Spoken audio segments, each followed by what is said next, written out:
I went to London 2 weeks ago. I applied for a visa to enter UK. I got a visa. I went to London. I came back from London. This all went very smoothly. That was normal. 1 week later, I'm going to Antigua and onward to Montserrat. And I am now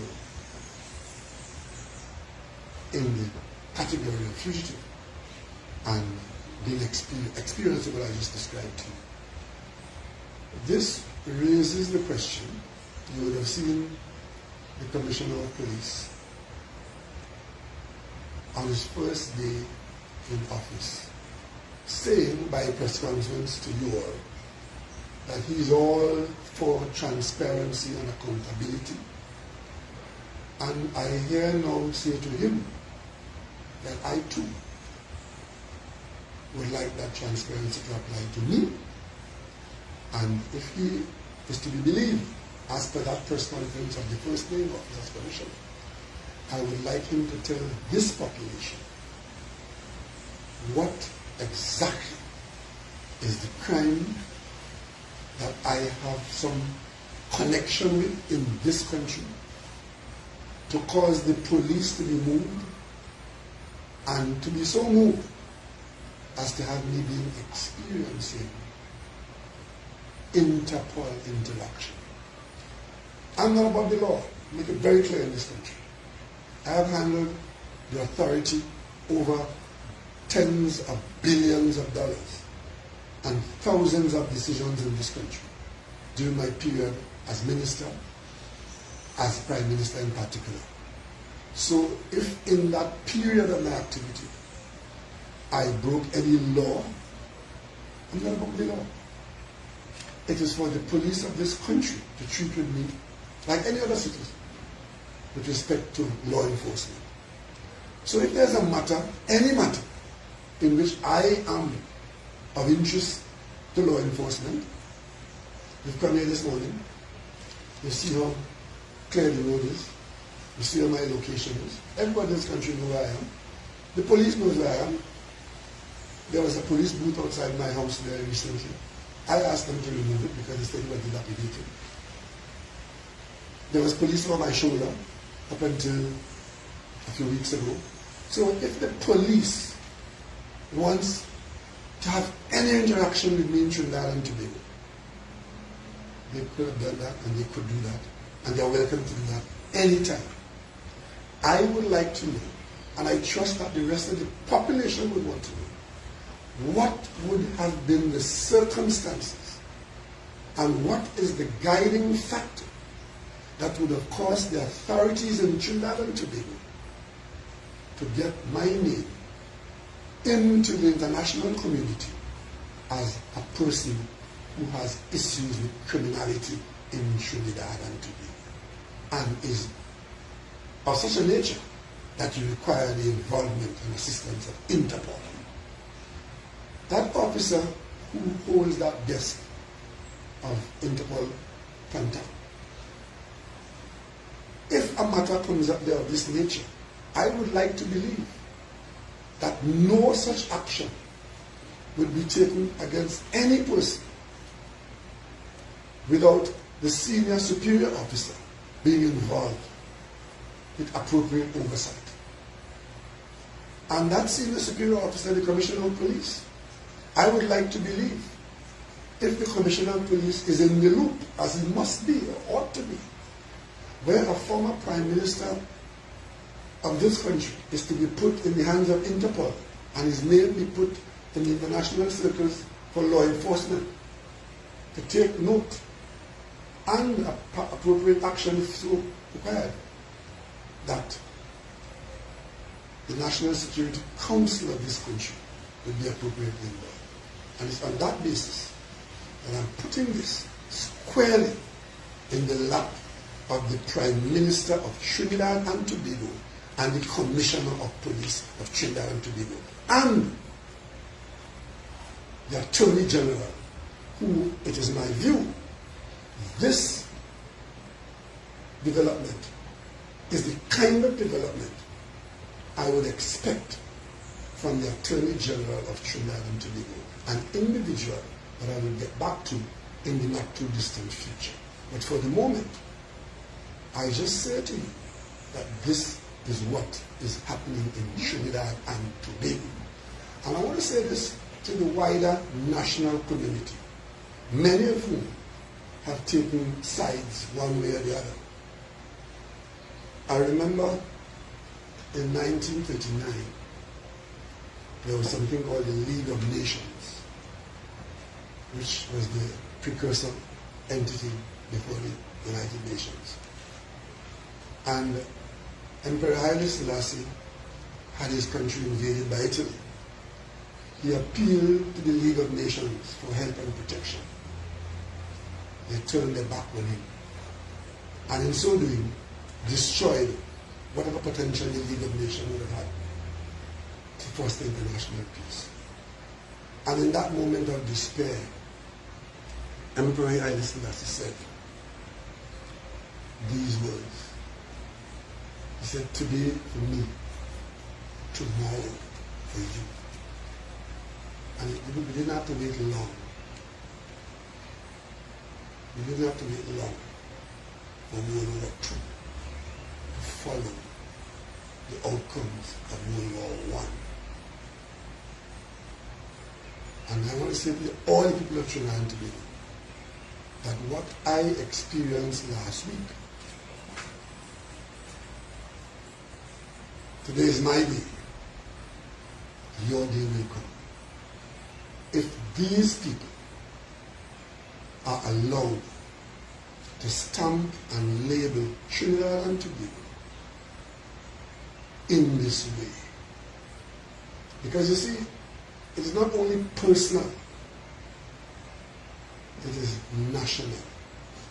Because whatever they may want to say, however you may want to view me, the one thing you could never erase from the history and the future of this country is that I was the Prime Minister of this country and I am the former Prime Minister of Trinidad and Tobago. And when I held that office and all the other offices, I always did so with a caveat that I don't do it for myself. I do it for the greater good of the nation, to uplift the nation. And the fact that I, as Prime Minister of Trinidad and Tobago, 3 months after I left office, this is the country where a Prime Minister could leave office and 3 months after, he's the subject of Interpol activity. Doesn't say much for Trinidad and Tobago. And it doesn't say much for me either. Except that I would like to know what exactly did I do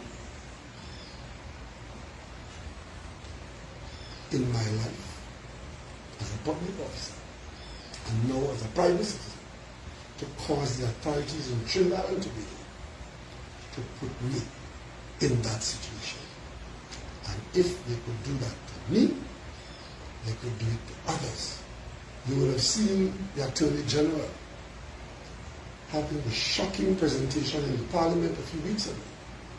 As Attorney General, the country's chief law enforcement officer, who should be protecting the rights of all citizens, doesn't matter which side of the floor he's in Parliament, getting up in the Parliament and pointing at members of Parliament and saying, "I come in for you, and for you." And I watched that and was appalled. And I saw no objection to that from quarters in this country. Apparently, we are normalizing that kind of behavior in this country. And I experienced it last week. So today, I am calling on the Prime Minister, head of the National Security Council, and the Commissioner of Police, the officer with the responsibility for the Bureau of Interpol in Trinidad and Tobago, to tell not me, tell the country what crime I am being investigated for and why it is that the police in Trinidad and Tobago could not carry out their duties here and had to resort to Interpol. Because one thing I should tell you, Interpol is not an investigating agency. Interpol is an agency that comes in where criminal matters have been determined and persons are, in most instances, attempting to flee justice. I call this development nothing more than a dastardly defamation fabricated, constructed, and executed by the government agencies of Trinidad and Tobago, led by a government which seems to be more interested in retribution, hate, spite, divisiveness. And only such a government will put this stain on Trinidad and Tobago. Only such a government will put this stain on Trinidad and Tobago. It means that if they come out now and lie that they don't know about this and they didn't do this, then this remains on Interpol's list. Because who put it there is who has to take it off.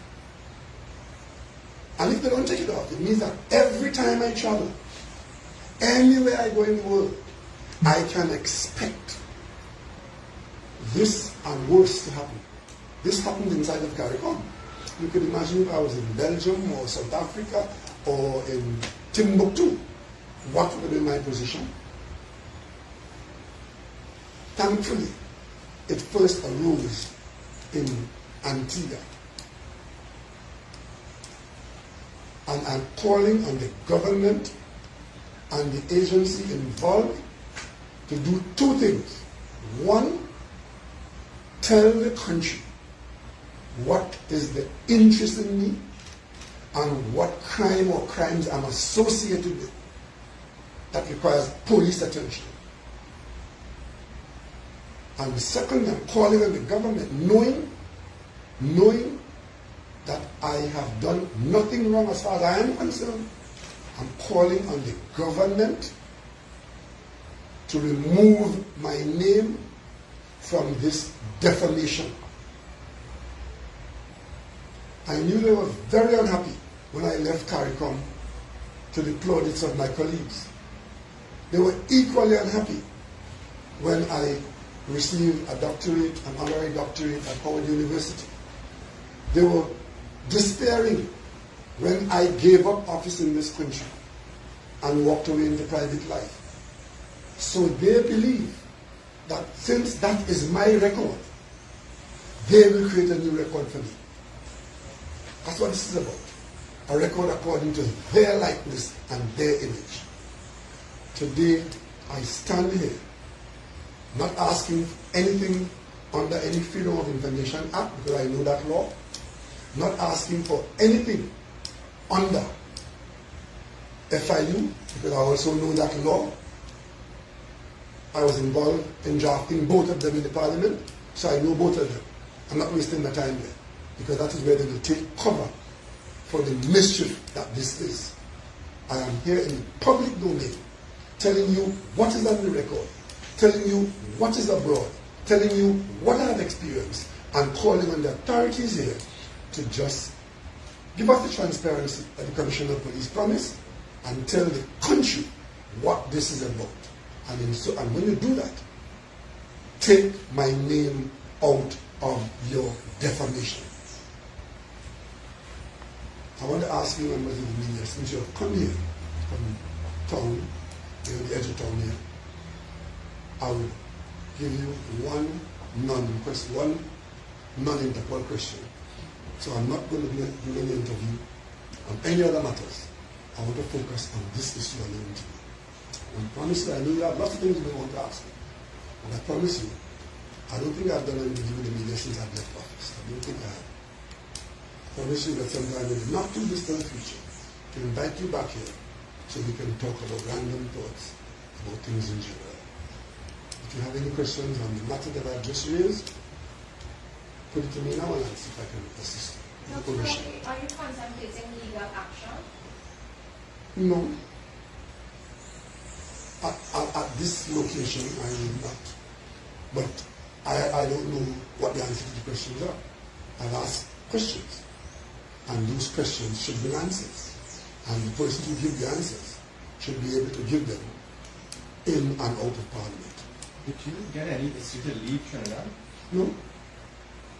I've traveled, as I told you, I went to the UK 2 weeks ago, very smoothly. I applied for a UK visa, I got it with no problem, the assistance of the officers locally. I have never had any issue traveling in and out of this country. I consider myself a citizen who enjoys the fact that I'm traveling with passport of Trinidad. Interestingly enough, I am now traveling on a diplomatic passport, like the last one. But when I gave up office as Prime Minister, the new passport was issued, diplomatic passport as well, as former Prime Minister. That's the passport I travel in. You said the officers said that it was a case of mistaken identity. Is it that they couldn't believe I think the officer was being nice to me. Because my inquiries further threw up that it's an Interpol situation. And it concerns me. Will this recent incident, dictate your future travel plans? No, I will continue to travel. And as a matter of fact, I'm traveling to Barbados on Thursday. And I have plans for other travel. I will not be stymied by these people who believe that they could dictate my future. I'm simply bringing this to the attention of the public for whatever it is good, and to let you know where we have reached in this country with our interactions in the political arena. Have you been trying to speak with Commissioner about it? No, I'm not doing that either, because I'm not one of these persons like my former colleagues who populate the parliament now, who will hear that police looking for me and ask me police, are you really looking for me? I don't do that. Police know my address. Yeah? I will not be speaking to the police. It is for the police now to speak to you or to me. Yes, Kate. Good morning, Kim Woodram at the Express. Dr. Rowley, I have a question that may be a little naive in that you're a former Prime Minister and very recently so.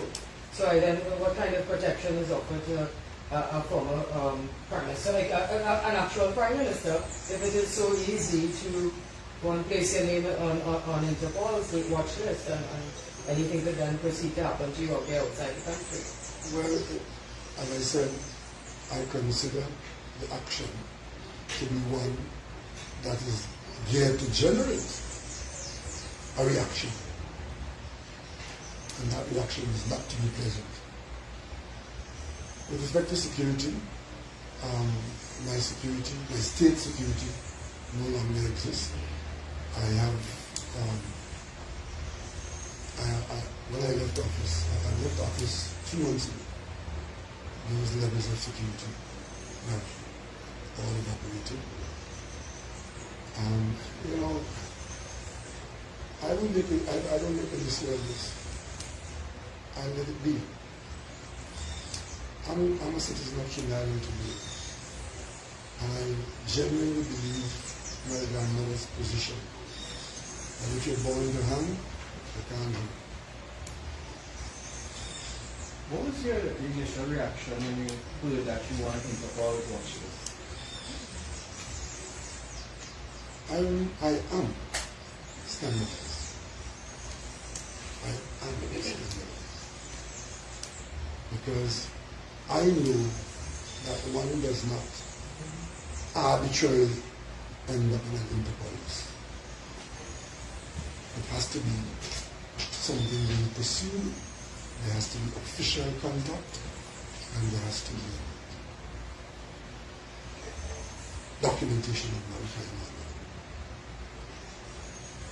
I'm not entirely surprised, given the behavior of some of my former colleagues, and given what is passing for powerful liquors in Trinidad to be able to do. I was a little angry because the people that I hold responsible for this, putting me in a situation where my status the effort is to make my status that of criminal and fugitive, had no problem in putting in the chair in the Parliament as Speaker of the House of Parliament in my country a convicted criminal or fugitive from justice to Speaker of the House. I have no problem with that. You have law enforcement issues to put my name in a situation where I could be stopped at immigration abroad in the category of a person for whom Interpol is interested. Can we just pause? We have to change the battery, and I think our audio disconnected a bit, so we just want to pause.